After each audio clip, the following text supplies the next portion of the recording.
So, asin, o diga ang imo nga bisita sa patio. Mama ko, Pira na katuig na napatay sa mama mo. mga 45, 45 years old siya. So, ano nga year siya napatay? 2023. 2028. So, 2 years pa lang siya nga nadura sa inyo. Ano ang kinamatay ni mama mo ga? Sa cancer, sa matres. Cancer sa matres. Pira ka mo magbugto? 4, Ikaw ang pinakaagot. pinakagot. So, ikaw, close ka gid kay mama mo. So, ano ang memories nga hindi mo malipatan kay mama mo? Naginabantay ako at pag ginapalangga. So, per niya ikaw ginatatak, minadulong sa eskwelahan. Pag pati si Papa ko, ginadulong niya lang ko isa ta. Ti, ang sang nagtaliwan si mama mo, ano kasakit sa imo, ba't siya gun ina nga subong muna, gibayaan ka ni mama mo. Naging guno lang ko sa puso, kay kuya na dyan si mama ko. Ti, pagbaya sa inyo ni mama mo, kaya syempre may cancer siya, ara man Japon si papa niyo sa inyo.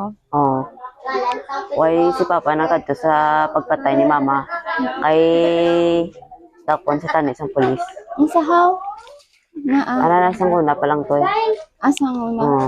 Pero subong nagkakadto lang sa kes kay pagka lubong ni Mama, kita ko si Papa agapong ko sa may babaw. Aba ko si Papa o nagnaog sa kudri pag nagsindi kay Mama.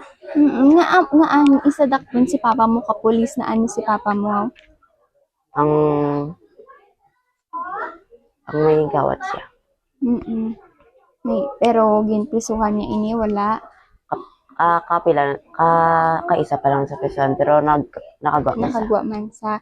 So pagpriso ni papa mo or gindakop siya sang pulis or ginadakop sang pulis, amo na ang pagkapatay ni mama mo. Oo. So meaning ba ang rason sang pagkawat ni papa mo is ang pagpabulong tani kay mama mo, tsakto? Oo.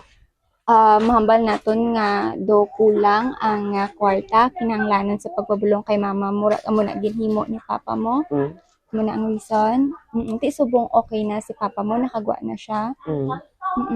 Pira ka tuig ang antos ni mama mo gahaw sa cancer? Sa hospital inin siya na-admit ba siya or sa balay niyo lang? Sa balay. Kaya na pagkagwa edaan. Pagkatulog ko to, pagkabati ang manasinggit, bugtaw ko, kita ko si Mama, para sa dalom sa ligdaan. Pagkakita ko sa ligdaan, damo dugo. Oo, so meaning gaantos siya Oo. sa sakit nga na kagawala siya na pa-hospital. Hospital man pero wala na nabalik pa. Okay. Kapila na sa mabalik.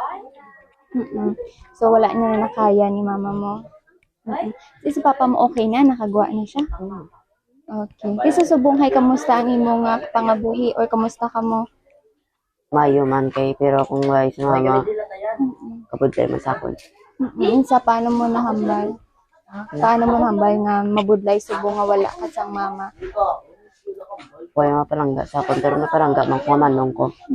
Pero na-miss ko man nga ginapalangga ko ni Mama.